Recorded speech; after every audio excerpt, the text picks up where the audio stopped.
圧倒的力を持つ怪物に出くわした時、あなたならどうしますか？大正4年、北海道の三毛別、雪深く静かな土地で悲劇は起こりました。ある開拓民の男が作業を終え、昼食を取りに家に戻ると、妻と子供が帰りを待っているはずの室内が奇妙なほど静まり返っています。おーい、帰ったぞ。呼びかけましたが返事はありません。不思議に思ったその時、いろりの片隅に丸々息子の姿が目に入りました。ほっとした男が息子の顔を覗き込むと血まみれ、すでに息はありませんでした。男はガタガタと震え、必死に妻の名前を呼びます。しかしこの時すでに妻も怪物の餌食となっていたんです。小さな集落を恐怖のどん底に陥れた怪物の正体、それは巨大なヒグマ。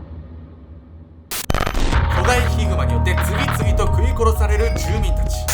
なぜ日本史上最悪と言われるほどの惨劇が繰り広げられたのか。そして決死の討伐劇の末に人々が目にしたのは自然の警護でした。おはよ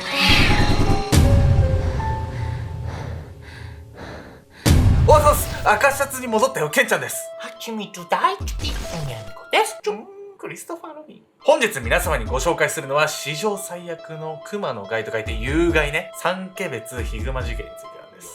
なんか熊の事件ってよく夕方のニュースとかで出ましたって言って、山の方で出ましたってよく見るわね。まあね、正直ね、まあニュースでさ、見てさ、現実で熊見たことないんで僕は。まあそうね、なんかあんまり怖さわかんないと思うんですよ、みんなね。まあまあ熊さんが出る地域で育たないとなかなかお目にはかかれないかもしれないよね。では早速ね、いかにしてこの事件が起こってしまったのか見ていきたいと思います。悲劇の始まり。遡ること106年前の1915年12月9日、北海道の三毛別の奥地、六千沢が今回の舞台。人里離れたこの地には、開拓民の家が15軒ほど点在する集落がありました。その日は橋を作るための木材を山で伐採する作業日。橋は集落にとって重要な移動経路なため、集落中の成人男性が借り出され、どの家も女性や子供たちが留守を預かっていたんです。当時42歳だった太田三郎の家も同様でした。太田は内縁の妻である真由と、近く養子に受け入れる予定の幹夫との3人暮らしをしていました。その日の朝、太田が出かけようとすると、珍しく幹夫が後追いをしました。ねえ、俺も連れてってくれよ。幹夫を我が子同然に可愛がっていた太田は甘えられて嬉しかったのか、幹夫も裏山へ連れて行こうとしたんですが、真由がそれを止めました。子供が行くのは危ないわ。真由に説得された太田は一人で家を出ます。素直だな。この後、残された妻と子供を襲う悲劇を知らずに。太田が家に戻ったのはお昼時。午前中の作業を終え昼食を取りに帰ったんです。しかし家に入った太田は異様な静けさに違和感を感じます。おーい、帰ったぞ。呼びかけても返事はありません。その時、いろりの片隅に丸まった幹夫の姿を見つけました。たぬき寝入りか。そう思った太田は幹夫に近づき、肩をゆすります。おい幹夫、一緒に飯を食おう。しかし次の瞬間、太田は愕然としました。正面から見た幹夫の顔の下には大量の血。鋭くえぐられた喉に穴が開いた側頭部。すでに息はありませんでした。動転した太田は真由の名前を呼びます。真由、どこ行った？家の中に真由の姿はありません。しかし太田はすぐに真由に何があったかを理解しました。部屋の隅や窓枠には多数の血痕や束になった頭髪が残っており、家から林に向かい巨大な熊の足跡が続いていたんです。熊が真由を加えていってしまったことは明らかでした。山奥では日が暮れるのが早いため、真由の捜索が始まったのは翌朝。近くの村から駆けつけた若者と合わせて30人余りの捜索隊は連れ去られた真由を探しに雪深い林へ入っていきます。熊の足跡をたどり、太田の家から150メートルほど離れた裏山へ入った時、おい見てみろ。小高い場所に生えているもみの木の根元に黒い塊が見えたんです。そして次の瞬間、その黒い塊は巨大な熊となって襲いかかってきました。その体長はなんと 2.7 メートル。こんなに近くにいるとは思っていなかった捜索隊はパニック状態。雲の子を散らすように多くの人が逃げていきました。かろうじて鉄砲を持っていた5人が慌てふためきながら熊に銃を向けました。しかし発砲したのは1丁だけ。残りの4丁はなぜ発砲しなかったのか。その原因は銃のメンテナンス不足。もう意味な。当時熊の出没は日常茶飯事だったんですが、出没場所は山や林の中に限られていたんです。そのため開拓民は熊と対峙することを想像もしておらず、銃を置きっぱなしで手入れをしていなかったんです。何のためにあるんそれ。発砲した1丁の銃のおかげでなんとか巨大なヒグマを追い払うことはできました。この巨大なヒグマがいなくなったと、一行がヒグマが丸まっていたモミの木に近づくと、根元に木の枝が盛られているところがあることに気がつきました。その枝の隙間から覗いていたのは真由の黒い髪。遺体は無残にも食い荒らされ、残っていたのは膝下と頭蓋骨の一部だけでした。これ、眉は埋められてたってことでしょ。そうなんですよね。ヒグマっていうのは一度取った餌をこう、貯めとくみたいな、はいで後で食べようみたいな習性があるんで、このマユさんっていうのはそういう対象になってしまったと考えられるんですよね。全然規模は違うんだけどさ、リスがどんぐり埋めとくようなもんでしょこれ。いやでも今までさそんな出てこなかったのに、なんでいきなりそうやって人里地域に出てくるようになっちゃったわけ。やっぱりね、こういったものには全て理由があるんです、うんというわけで早速見ていきたいと思います。有害の原因。ヒグマによる被害が起きたのは野生動物と人間の活動範囲が重なったことが原因だと言われています。この地域では江戸時代後期から盛んに森林伐採が行われてきました。主な理由は2つ。1つ目はニシンカスと呼ばれる魚のニシンを原料にした肥料を製造するのに大量の薪が必要だったから。これによって北海道の沿岸部では森林破壊が急速に進んだんです。2つ目の理由は明治以降の内陸部開拓。開拓って何北海道に移り住んだってことこれ。開拓っていうのはですね、未開の地をもう人間がワオってこう広げていくんですけど、そうよね。よくわかんないと思うんで、メトラキーワード北海道開拓について。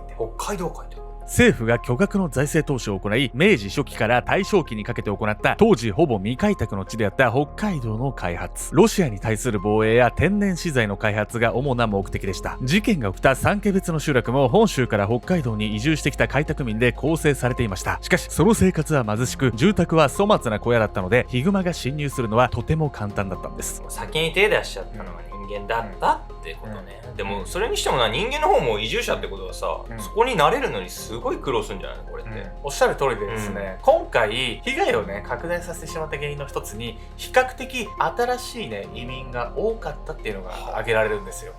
事件が深刻化した理由の一つは、集落の人々がヒグマの生態を理解しきれていなかったということ。ある研究によると、ヒグマの知能は犬と霊長類の間、動物の中でも非常に高い知能を持っているんです。また、眉と幹を襲った巨大なヒグマは穴持たずでした。穴持たずというのは、秋のうちに十分な栄養を確保することができず、冬眠せずに食料を探し求めているヒグマのこと。また、あまりに大きいクマだと体が収まる穴が見つけられないために穴持たずになるケースもあるようなんです。ちょっと可愛いな。いずれの場合も餌の少ない冬の環境下で腹を空かせており、非常に凶暴化していることには変わりないんです。これを裏付けるように事件にはある前兆がありました。事件が起きた日の朝8時頃、太田が500メートルほど離れたところに住んでいる三桶安太郎と連れ立って山へ向かっている道中、2人はあるものを目にしました。それは食い散らかされたトウモロコシの山。畑の脇に山積みにしておいたものが何者かによって食い荒らされていたんです。そして辺り一面に残されていた巨大なクマの足跡。しかしこの時の太田と三桶の反応はあまりにのんきなものでした。こんな大物さぞかし肉もうまいだろうな。クマが民家を襲うとは思いもよらない2人に危機感はありませんでした。山での作業の合間、この出来事が話題に上ったんですが、この時誰も気に留める者はいませんでした。しかしトウモロコシが食べられた時点でかなり危険な状態だったんです。ここでトウモロコシの味を覚えてしまったことが巨大ヒグマが太田の家を襲った原因だと考えられているんです。ヒグマは軒先に吊るされたトウモロコシを食べようとして太田の家に近づき、それに気づいた眉と幹雄が驚いて声を上げたせいで襲われてしまったんです。そして知識がなかったことはさらなる悲劇を招いてしまいました。ヒグマには集落の人たちが知らない恐ろしい習性があるんです。それは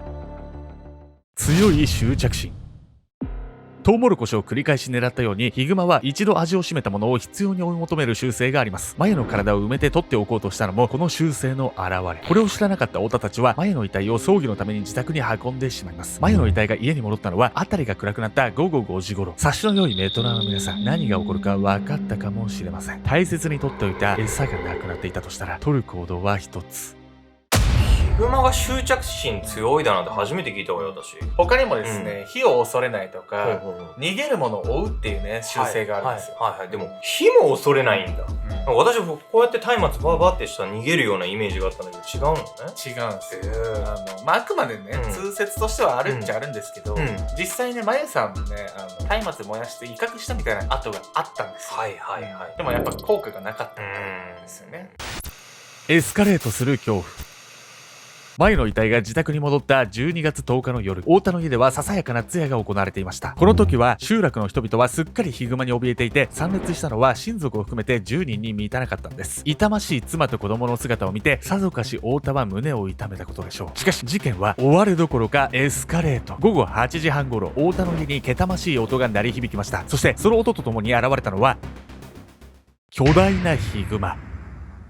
人間の味を覚えた巨大ヒグマが2人を食らった場所に戻ってきたんです。しつけえな。ヒグマの嗅覚は非常に鋭いので、埋めておいたはずの眉の遺体を取り返しに来たという可能性も高いんです。巨大ヒグマは棺桶を弾き飛ばし、家中に遺体が散らばりました。集まっていた人々は柱をよじ登ったり、外に飛び出したり大パニック。その頃500メートル離れた三桶の家には10人もの人たちが身を寄せ合っていました。そのうちの3人は斉藤石五郎の妻と幼い2人の息子。斉藤自身はこの日の早朝から家を留守にしていました。なぜなら斉藤は集落を代表して 20km 近く離れた駐在所まで助けを呼びに行くという大役を任されたから。実は前日の夜、男性陣でくじ引きをして駐在所へ行く人物を決めました。くじを引いたのは斉藤とは別の男。しかしこの状況で家に家族を残し、ひたすら雪道を歩き続けるのに気が進まなかったのか、その人物は斉藤に代わってもらえるように頼み込みました。優しい人柄だった斉藤は、分かった、じゃあせめて家族を避難させてくれと言ってこの頼みを受け入れたんです。イケメンだな。朝の5時に斉藤が出発すると、妻の竹は当時6歳と3歳だった息子たちの手を引き、三桶の家にかくまってもらいました。この時竹のお腹には間もなく出産を迎える赤ん坊もいたんです。12月10日午後8時50分頃、大竹に熊が現れてわずか20分後、巨大ヒグマは三桶宅の窓を突き破って突入。ヒグマは居間に入り込み、三桶家と斉藤家の幼い子供たちを襲います。我が子を襲われた母親が落ち着いていられるわけはないんです。竹も物陰から顔を出してしまい、巨大ヒグマに見つかってしまいました。竹は死を悟って叫びます。お腹は破らないで。お腹の赤ん坊だけでも助けたかったのでしょう。しかし獲物を目の前にしたヒグマに届くはずはありませんでした。結局この襲撃で三桶家の息子1人と斉藤家の息子2人、そして竹とお腹の中の胎児の5人が亡くなりました。現場はまさに地獄絵図。翌日の12月11日、大役を果たして帰ってきた斉藤を待っていたのは、あまりにむごい死の知らせでした。